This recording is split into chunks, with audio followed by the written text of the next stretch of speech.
why we're voting. Your voice is the power, and never forget it.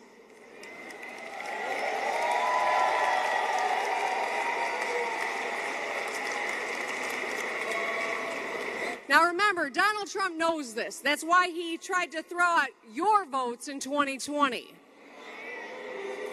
He knows that when Detroit shows up, he loses. And he's about to find out Detroiters don't play.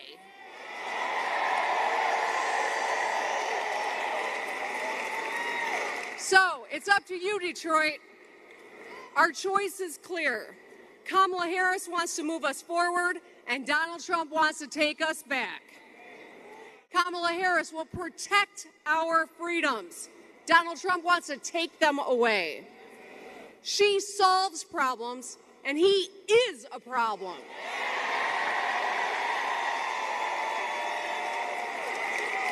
So, Detroit, let's make sure the world hears us come Election Day.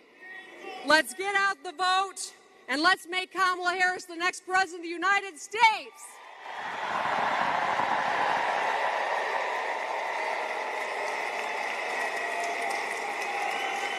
Thank you.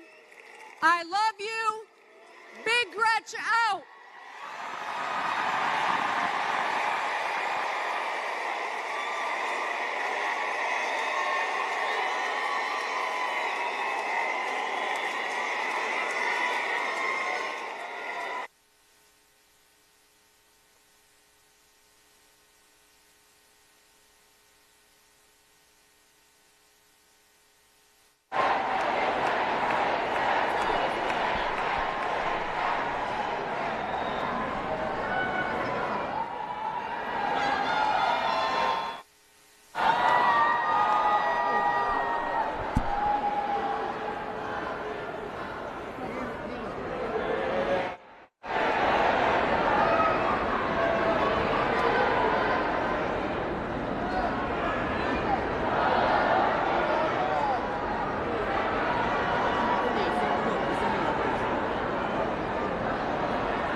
We've had a lot of people passing out, having medical emergencies because it's been a long day. We've got water in the back. I'm asking everybody to bend their knees with me. If you need to sit down, feel free to sit down. The last thing we need is somebody to get hurt.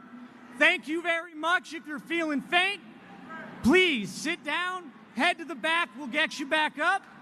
Thank you so much. Let's have a safe night. The program will begin very shortly.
welcome to the stage field organizer Ian Brox.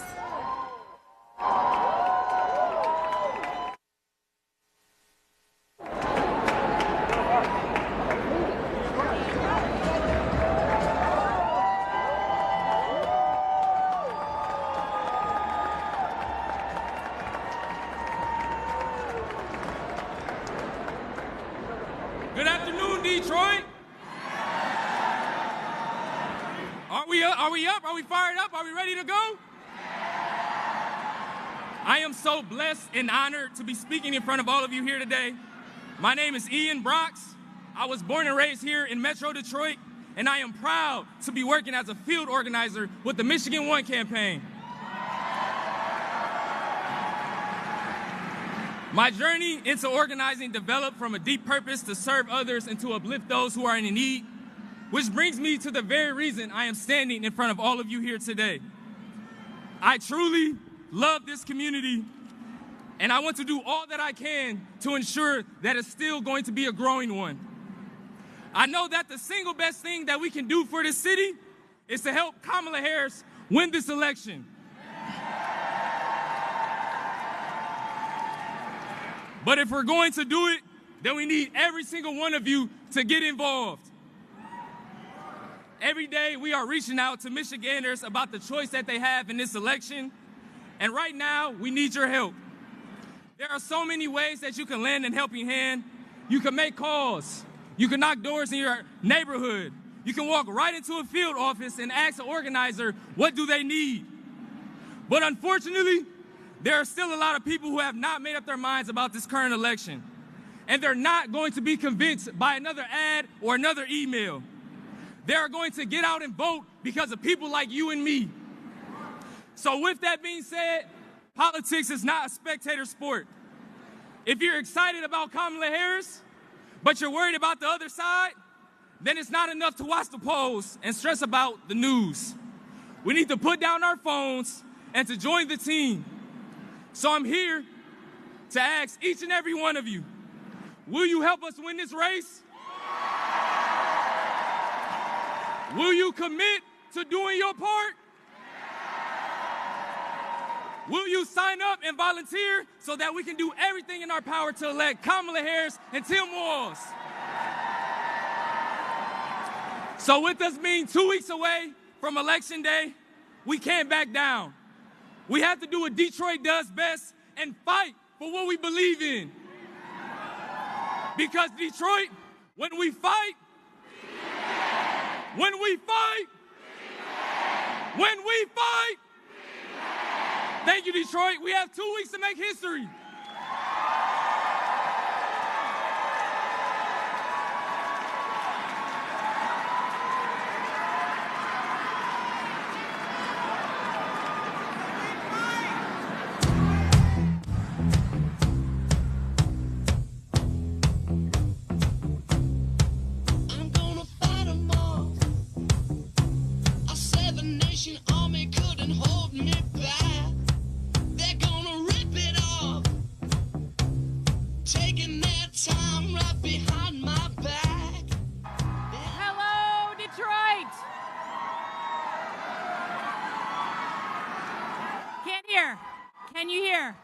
Can you hear? Can you hear? Okay. I'm going to eat this mic. My name is Alyssa Slotkin. I am so proud to be your nominee for the U.S. Senate. I am so happy to be here tonight. Detroit, you're looking frickin' good. You're looking good. Word on the street is we have now hit 12,000 people. So I just want to say, we all know why we're here. We know the mission. We know our responsibilities. We've talked about it. We've cheered about it. We've rallied about it. And we know that our country has a choice to make in 14 days.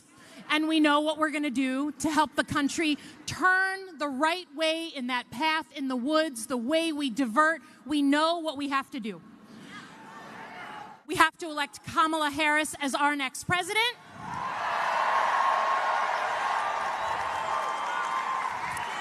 We have to elect the first woman president in history of the United States.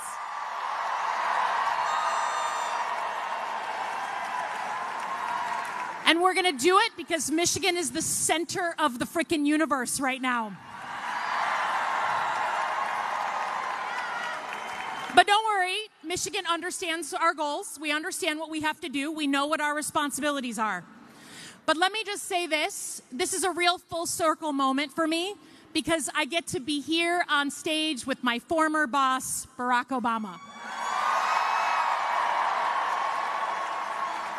And let me just say, I'm a former CIA officer, a civil servant. I worked for both parties, and I worked in the Bush White House. I was there the Friday he left office, and I was there the Monday that Barack Obama walked in.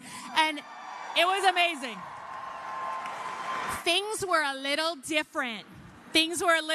I got to be staffing as like a little nerd staffer that first day in office in the Situation Room. And what I can tell you I saw up close was something that is missing from so much of politics: integrity in what we do and keeping that focus on the people and not yourself.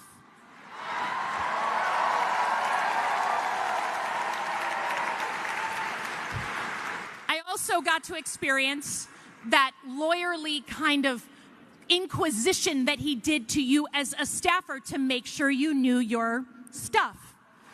I sat there, right, thank you. I sat there as he would just grill me and grill me and grill me. And what he focused on was the objective facts of a situation, not the politics, not what he should do, but what was right for the American people. I got to see it up close and learn from that. And I'm proud to be here as one of his alumni. I will also say that he's gotten a lot more chill, like a lot. I saw him at the convention. He was wearing no socks. He was chilling out. So it is nice to see him. I saw him backstage. He is ready to go. He is ready to fight in this election. Now, I will just say that we all know that maybe you're here because you wanted to bring your kids or you wanted to see Obama up close or whatever, but we know that at the end of the day, you are here because you love your country and you want it to be better.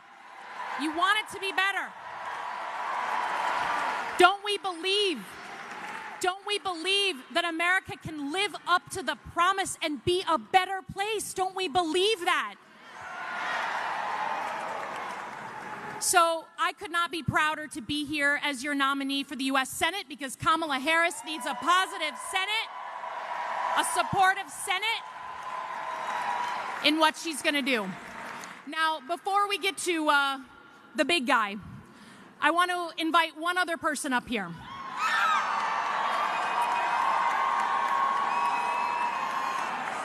Someone who defines pure Michigan, someone who has brought attention to Detroit, someone who believes in our state, who believes in our teams, who believes in Michigan to his core, and has shown the whole world what Detroit and Michigan can do. So without further ado, can the real Slim Shady please stand up?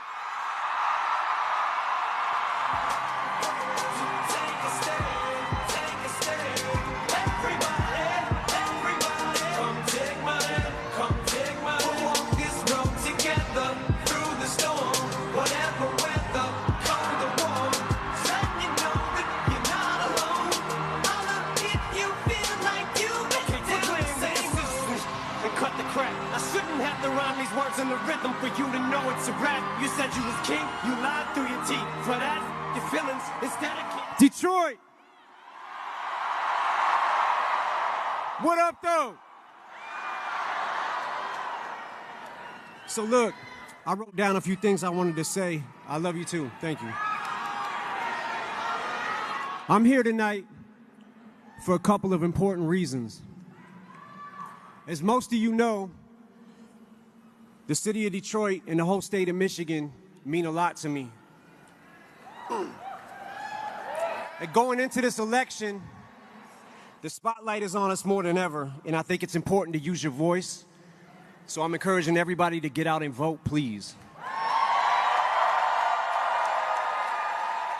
I also think that people shouldn't be afraid to express their opinions. And I don't think anyone wants an America where people are worried about retribution or what people will do if you make your opinion known. I think Vice President Harris supports a future for this country where these freedoms and many others will be protected and upheld. And here to tell you much more about that, President Barack Obama.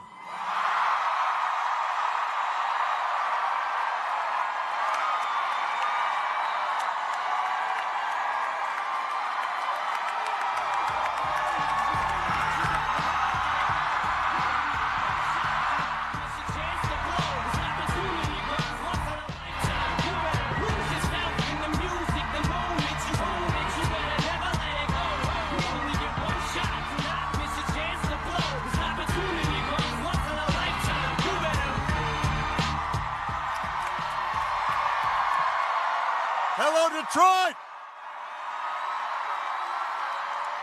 You fired up? Are you ready to go? Yeah.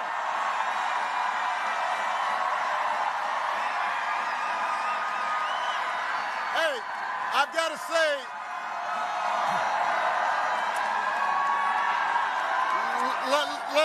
let me just say, let me just say,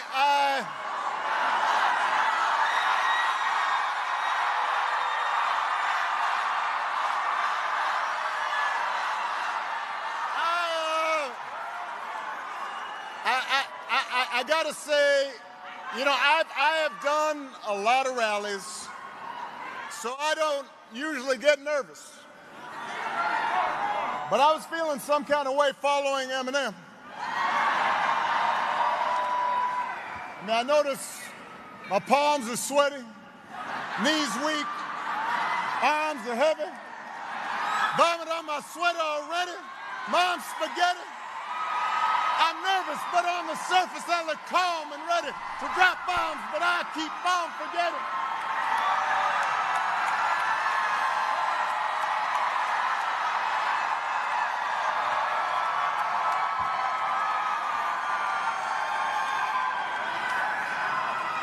Dun, dun, dun, dun, dun, dun, dun, dun, dun, dun, dun. I thought Eminem was going to be performing. I was going to jump out. Love me some Eminem. I love you back. All right. I love you back.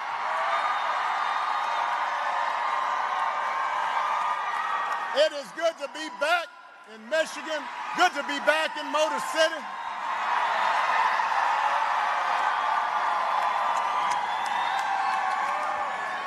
Now, I heard there was another rally here on Friday night, but it was a little smaller than this one. Don't boo now, vote. Don't boo. I'm telling you right now, don't boo. They can't hear your boos, but they can hear your votes.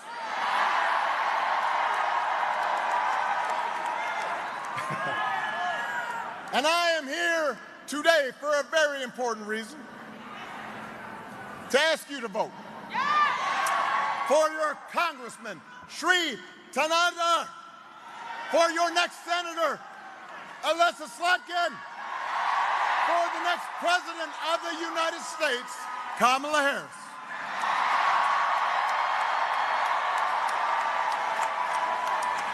And I know you've heard this already, but it is worth repeating. Here in Detroit, early in-person voting has already started. If you are not registered, you can do it right before you vote at any early voting site. Early in-person voting begins all across Michigan on October 26th. And if you have an absentee ballot, just go ahead and return it. Don't be waiting. Just go ahead and do that. Find out where to vote early, where to register. If you need to find out where there's a ballot drop box near you, all that information's at iwillvote.com/Michigan. All right, and then you help your friends and family make a plan to vote too. Because together, Detroit, we have a chance to choose a new generation of leadership in this country. To start building a better and stronger and fairer and more hopeful America. And let me tell you, your vote is going to matter. Because we know this election is going to be tight. And it's going to be tight because a lot of Americans are still struggling. I miss you too, but hold on. We can catch up later. As a country, hold on a second. As a country, we've been through a lot together these last few years. There was a historic pandemic, and it wreaked havoc on our communities and our families and our businesses. Disruptions from the pandemic then caused prices to hike, and that put a strain on family budgets. And people started feeling like no matter how hard they worked, they're just treading water. So I get why people are looking to shake things up. I understand that. But what I cannot understand is why anybody would think that Donald Trump will shake things up in a way that is good for you. Because there is absolutely no evidence that this man thinks about anybody but himself. I have said it before. Donald Trump is a 78-year-old billionaire who has not stopped whining about his problems since he rode down his golden escalator 9 years ago. And when he's not complaining, when he's not doing some strange tweet, he's trying to sell you stuff.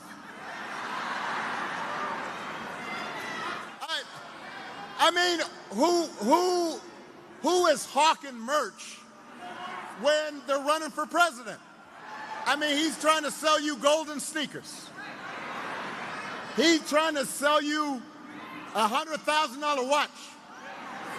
Says it's made in Switzerland, but nobody really knows. And then, listen up, my favorite is the Trump Bible. Don't boo. Don't boo, vote. Gideon gives the Bible out for free. He wants to sell you the Word of God, Donald Trump edition. He's got his name right there next to Matthew and Luke. And I'll give you one guess where those Bibles are made. He's Mr. Tough Guy on China, except when he can make a few bucks. Listen, you cannot make this stuff up. If this was a routine on Saturday Night Live, you'd be all like, no, that's going too far. But it's all true. And the reason he's doing it is because all he cares about is his ego and his money and his status. He's not thinking about you. For him, power is nothing more than a means to his ends. He wants the middle class to pay the price for another huge tax cut that would mostly help him and his country club buddies. He doesn't care if he costs women their reproductive rights because he figures it won't make a difference in his life. And this is the most important thing. Now, I want everybody to listen up. Donald Trump wants us to think that this country is hopelessly divided between us and them. And us, for him, is the, quote, real Americans who support him. And everybody else who doesn't, that's them. That's the enemy. And he does this because he understands that dividing people, making people angry, that boosts his chances of being elected. So that's his mindset, those are his intentions, and then there is also the question of his competence. Now, y'all have an example of competence in your outstanding governor, Gretchen Whitmer. That's what competence is, getting stuff done. On the other hand, have you seen Mr. Trump lately? He's out there he'll give like 2.5-hour speeches. Just a word salad. You don't know what the heck he's saying. The other day, he had a town hall meeting. Now, I've had a lot of town hall meetings. And the point is that you're supposed to listen and then answer questions from your constituents. About 45 minutes into it, he just said, you know what, I don't feel like taking questions no more. And then he just played music for half an hour. He's just up there swaying to Ave Maria and YMCA. Can you imagine if Alyssa or I or Gretchen did that? Now, I will say our playlist might be better. I'd have Lose Yourself on there.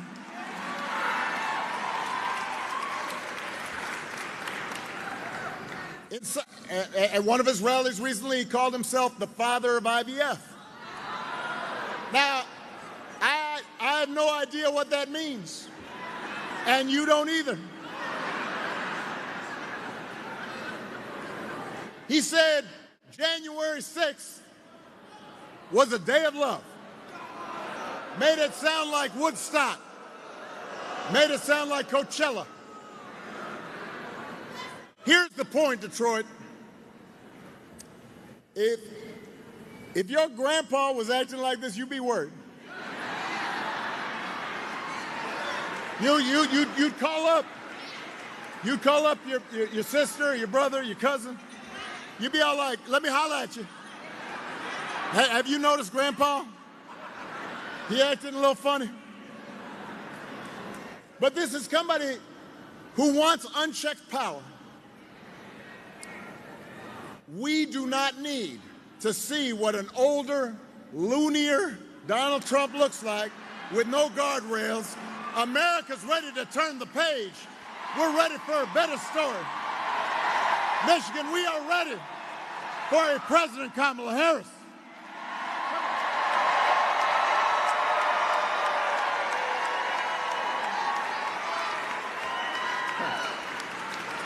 And the good news is Kamala Harris is ready for the job. This is a leader who has spent her life fighting on behalf of people who need a voice, need a champion, somebody who was raised in the middle class. She worked at McDonald's when she was in college to pay her expenses. She did not pretend to work at McDonald's when it was closed.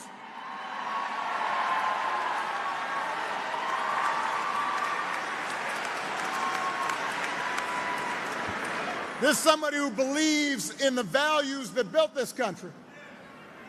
And she is as prepared as any nominee for president has ever been. That's who Kamala is. And in the White House, she'll have an outstanding partner in Governor Tim Walz. You know, before I came here, I was in Madison, Wisconsin, and Tim Walz was there. And I love that dude.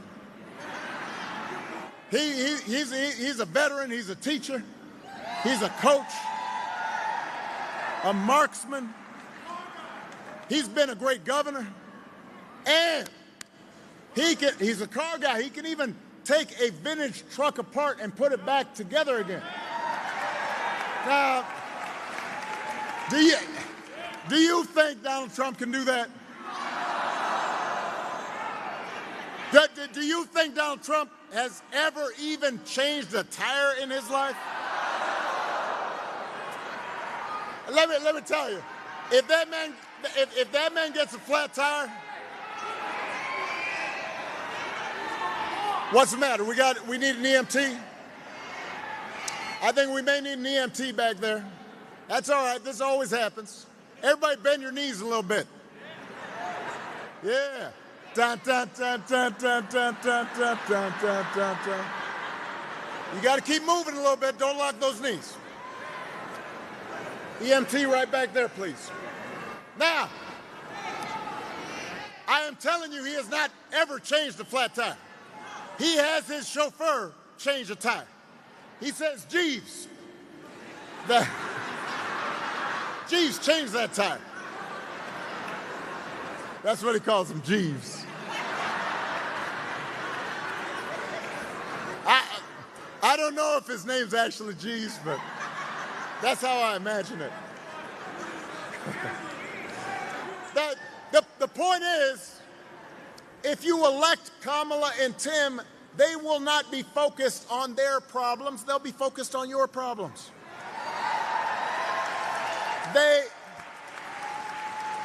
They can see you and relate to you because they've lived like you have. And they understand that too many folks in Michigan and across the country are still struggling to pay the bills. Now, understand, wages are steadily growing.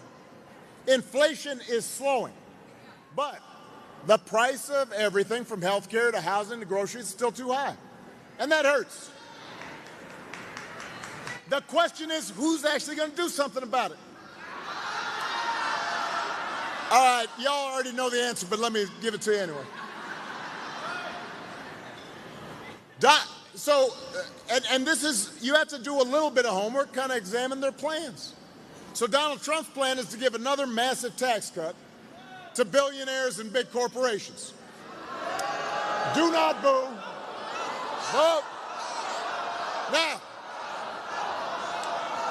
Now, I'll be honest with you. I've been talking to people around the country, and sometimes I hear people say, well, you know, yeah, I know Trump's kind of goofy, but I do remember the economy when he first came in, it was pretty good. And I say, yeah, it was good because it was my economy.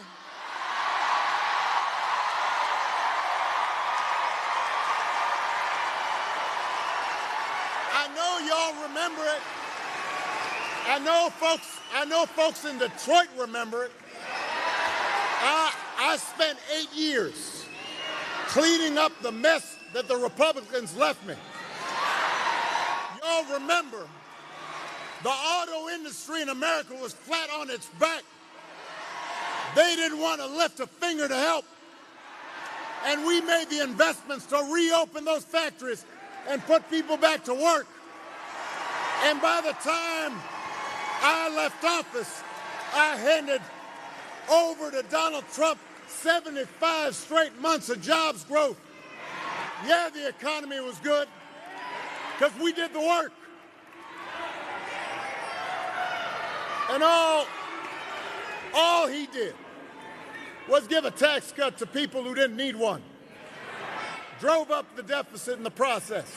Now he wants to do it again. Do not fall for that okey doke. Don't be bamboozled.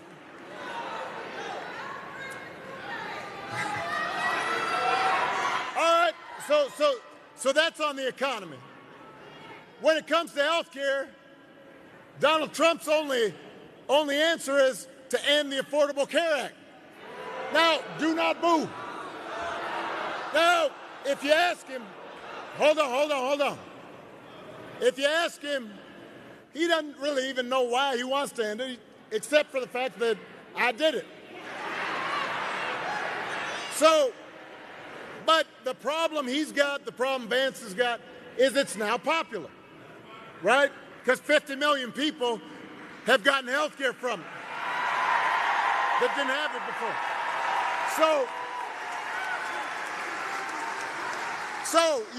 y'all remember this? A couple weeks ago, his running mate is debating Tim, and his running mate says, has the nerve, has the chutzpah, has the gall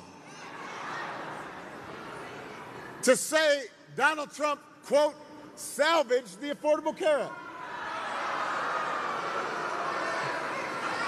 Donald Trump spent his entire presidency trying to tear that thing down. And he couldn't even do that right. And now, 8 years after he was elected, the moderator in the debate, y'all remember this, moderator says, all right, well, if you take down the Affordable Care Act, what are you going to do? He said, well, I've got concepts of a plan for how we would replace it. Concepts of a plan. Now, I want y'all to think about this. Let's say your boss gives you an assignment, says, look, I need it by Friday. So Friday rolls around, your boss says, did you finish that project? And you say, well, actually, I haven't started, but I do have a concept of a plan.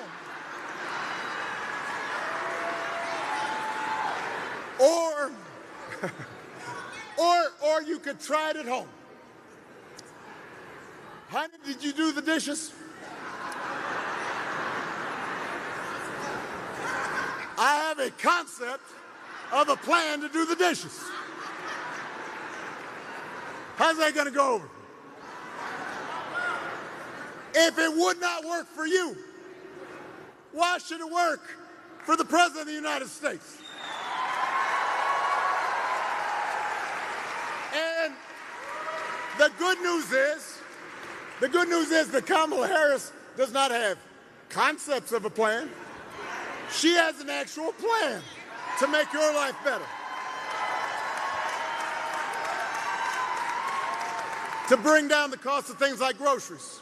She'll go after corporations that are trying to jack up prices, just like she went after the big banks and for-profit colleges when she was the Attorney General in California. To lower housing costs, Kamala is going to cut red tape and work with state and local governments and the private sector to build 3 million new homes. She'll give first-time home buyers up to $25,000 to help with the down payment. Concrete plans. To lower health care costs, Kamala's already worked with Joe Biden to bring down the cost of insulin and more than 50 prescription drugs. She's going to do more. As president, she will not stop working to limit out-of-pocket costs and protect your care. And instead of giving more tax cuts to billionaires, raising prices on working families, Kamala's going to give a tax cut to people who need it. 100 million working class and middle class and working people here in America. You know, that's who Kamala is. That's what she stands for, not concepts of a plan, but actual plans. Now, if you challenge Trump or Vance on these quote-unquote concepts, then they'll fall back on one answer. This is their go-to about everything. Blame immigrants. He wants you to believe that if you let him round up whoever he wants and ship them out, all your problems will be solved. Now, hold on a second. Listen up. There are going to be a couple times where I really want to key in on this, because this is a big issue that's driving a lot of folks to think about voting for this guy. So I want everybody to pay attention, and I want you to say this when you're talking to folks who are concerned about immigration. Immigration is a real issue at our borders. We are a nation of immigrants, and we are a nation of laws. And we have to make sure the system works the way it's supposed to, and it's orderly. That's true. But here's the thing I don't understand. Him and Vance are always talking about, well, Kamala, you've been vice president for 4 years. Let me tell you something. Wasn't Donald Trump president for 4 years? Wasn't he in charge for 4 years? If rounding up and deporting millions of desperate people, many of them who are women and children, if that's the answer to everything, Why is it that the number of undocumented immigrants basically stayed the same when he left office as when he took office? He did not solve the problem, and I'll tell you why. Because he does not have a real plan. He has concepts of a plan, and it's a mean and ugly plan designed to make people resentful and angry. So I'll tell you what an actual plan is. There was an actual plan to bring order at the border and fix our immigration system. A bipartisan deal that Kamala Harris supported, even though it was written by one of the most conservative Republicans in Congress. It was ready for a vote. And Donald Trump decided to tank that bill. He called up and pressured Republicans, do not vote for this. Because he wanted the issue for the election. He thought it would be helpful to him when he ran for president. Think about that. We do not need a president who will make problems worse just to make his politics better. We need a president who wants to solve problems and make your life better. And that's what Kamala Harris is going to do.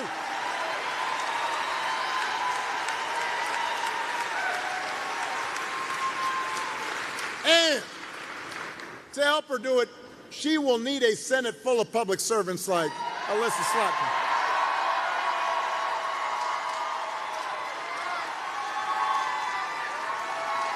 Now, some of you may not be aware, Alyssa and I go way back. She was in the administration. She was sitting in the Situation Room. She delivered national security briefings on some of the toughest issues we were dealing with. Alyssa don't play. She is serious.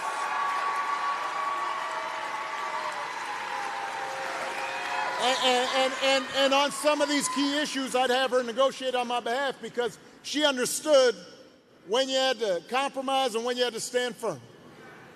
And in Congress, she's been working on the issues that matter to you, like bringing down the cost of prescription drugs and bringing supply chains back to the U.S. and creating good jobs right here in Michigan, working with state government.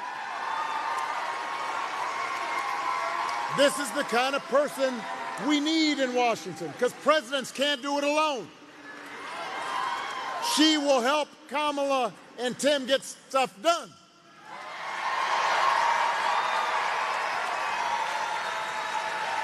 Somebody who shares our values and wants to move the country forward and not back.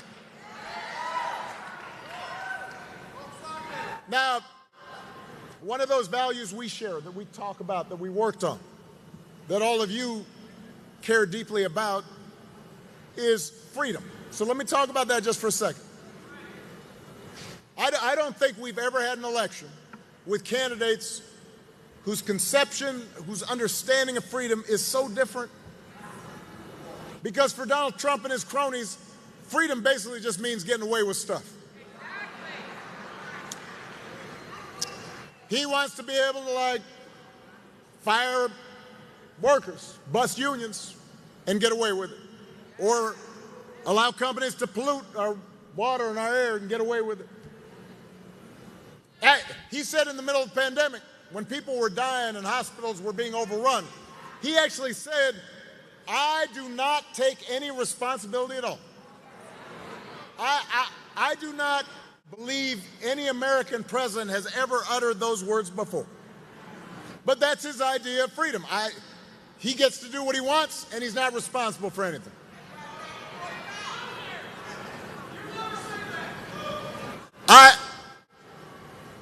We have a broader idea of freedom. We believe in the freedom, if we're willing to work hard to provide for our families. We believe in the freedom to breathe clean air and drink clean water and send our kids to school without worrying if they're going to come home. We believe that true freedom gives each of us the right to make decisions about our own lives. And it requires us to recognize that other people have the freedom to make different choices. You know, I've always said on tough issues, let's take one of the toughest. There are good people of conscience on both sides of the abortion divide. And I respect anybody whose faith tells them this isn't something they can support. But if we believe in freedom, then we should at least agree that such a deeply personal decision should be made by the woman whose body is involved and not by politicians.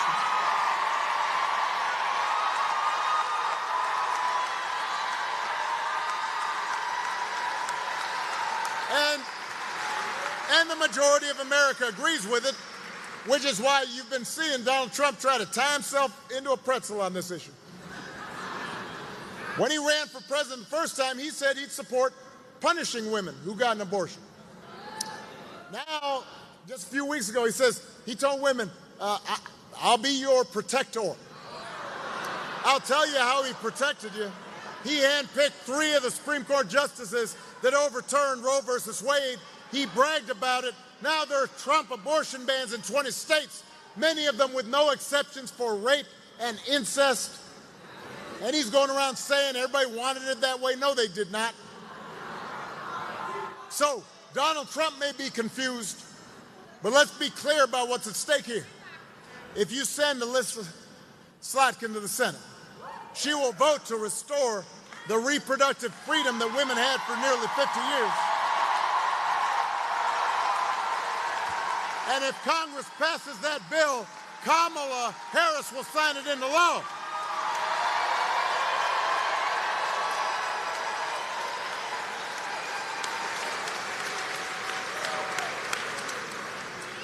And that is just one example of how elections matter. And I want to spend a little time on this. Don't worry, I'm almost done. Hey,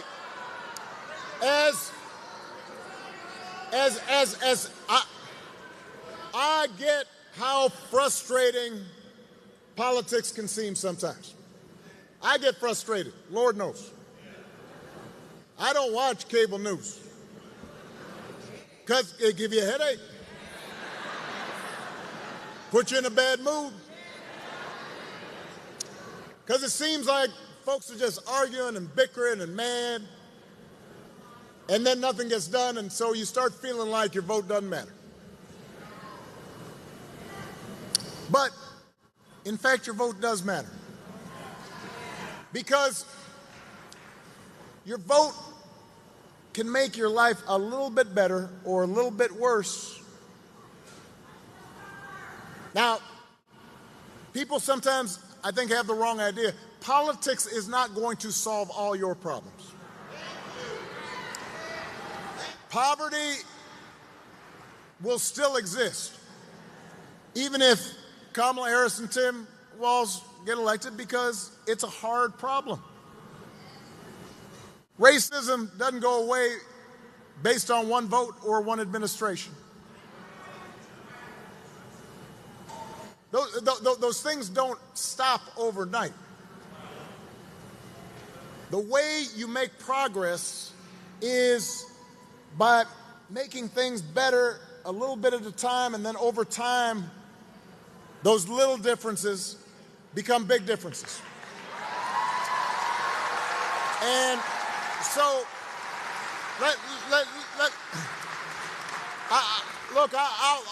I'll use an example. Because over 8 years, Alyssa, myself, others worked really hard, and we got a lot of stuff done, but there's a bunch of stuff I didn't get done. I didn't solve, for example, all the problems with our healthcare system, but almost 50 million people have gotten healthcare through the Affordable Care Act. It made a difference in their lives. Everybody here, everybody in this auditorium knows somebody who would not have had health insurance if it hadn't been for that bill. More than 50 million people with pre-existing conditions can no longer be denied coverage or charged more. Before that passed, if you had a kid who got sick, even if they got cured, the fact that they had gotten sick before, that they had a pre-existing condition, they might not have been able to get insurance. So, no. Look, I'm not doing, I'm using this as an example to tell you that a little bit of change for the better makes a difference. I'll give you another example that nobody talks about anymore. And I don't know why we don't talk about it.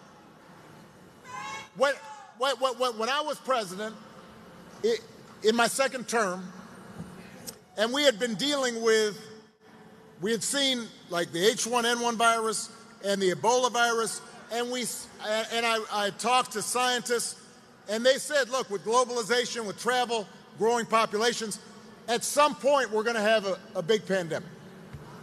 So I said to my team, I said, look, the same way we plan for hurricanes and tornadoes, we actually have to plan for a pandemic. So we put together a whole playbook, talked to the experts, we got all the agencies together.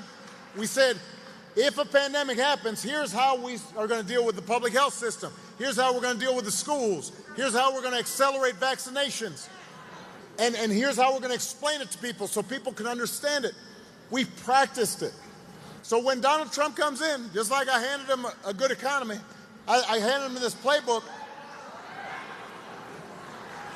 and he just, I guess, dropped it in the trash bin. 3 years later, a pandemic hits. Now, I want to be really fair and accurate on this, all right? No matter who was president, COVID was going to be a crisis. No matter who was president, people were going to die and get sick, and there were going to be businesses that shut down for a while and travel restrictions, because this is something that hadn't happened for 100 years. But if you look at right across the border in Canada, their per capita death rate from COVID was 60% lower than here in the U.S. Now, I want you to do the math. Over 1 million people died during the pandemic here in the U.S. 60% is 600,000 people. That's people's grandparents, people's parents, co-workers, friends.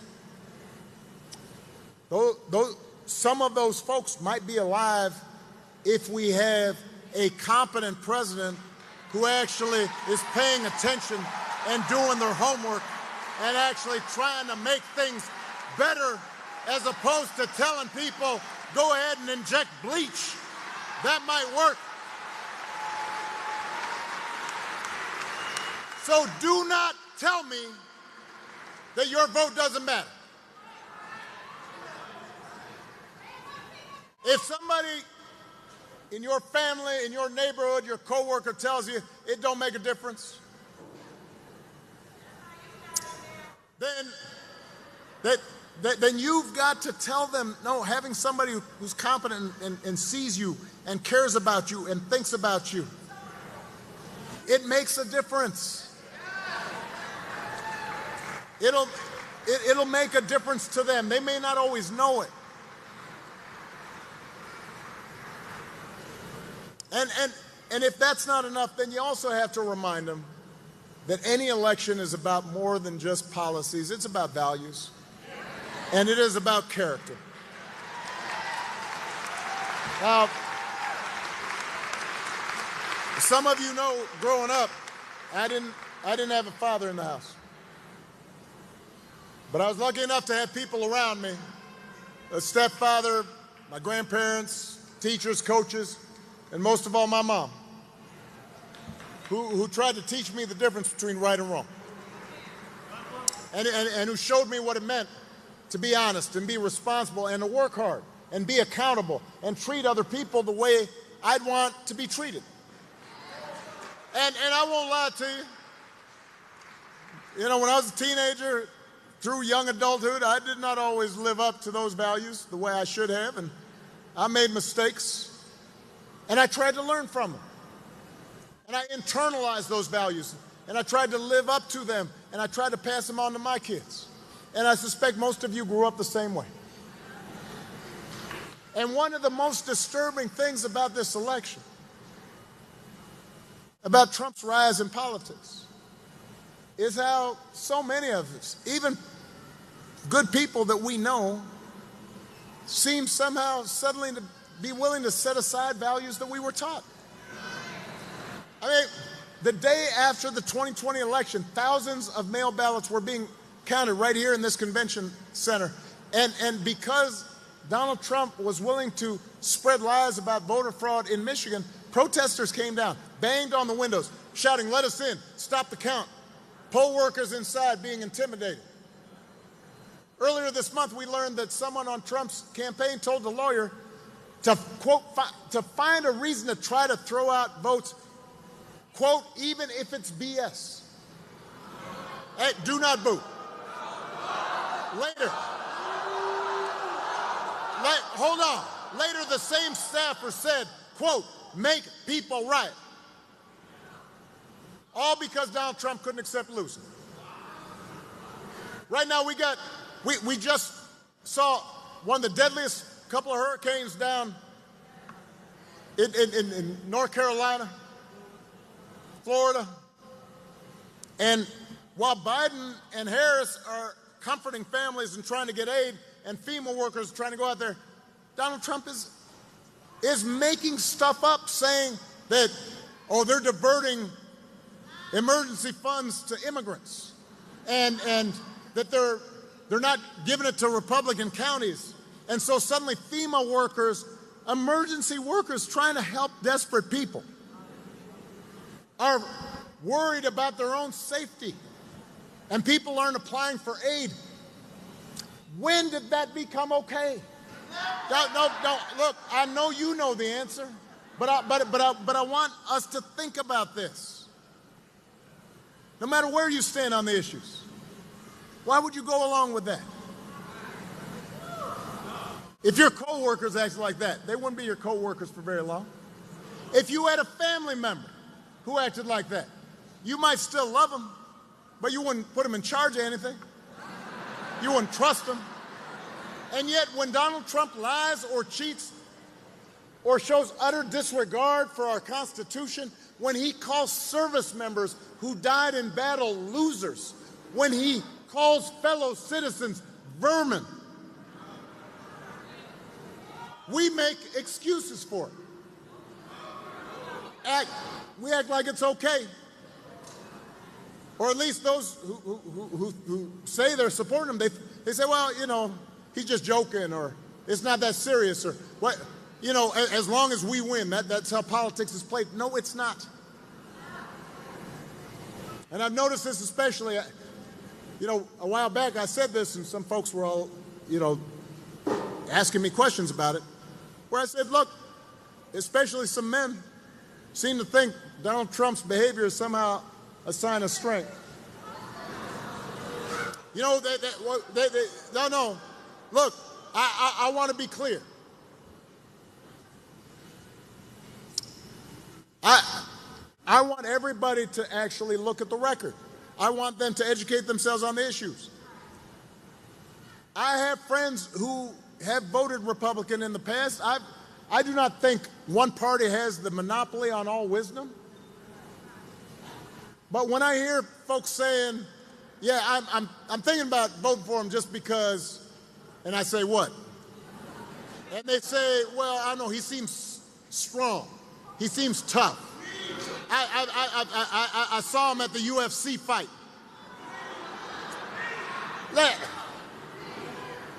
I am here to tell you that is not what real strength is. It never has been. Real strength is about working hard. All those guys showing up every day on the factory floor, busting their butts to support their families, that's real strength. Real strength is taking responsibility for your actions and upholding your duty. Real strength is about telling the truth, even when it's inconvenient. Real strength is about helping people who need it and standing up for those who can't always stand up for themselves. That's what we should want in our daughters and our sons. And that is what I want to see in the President of the United States of America.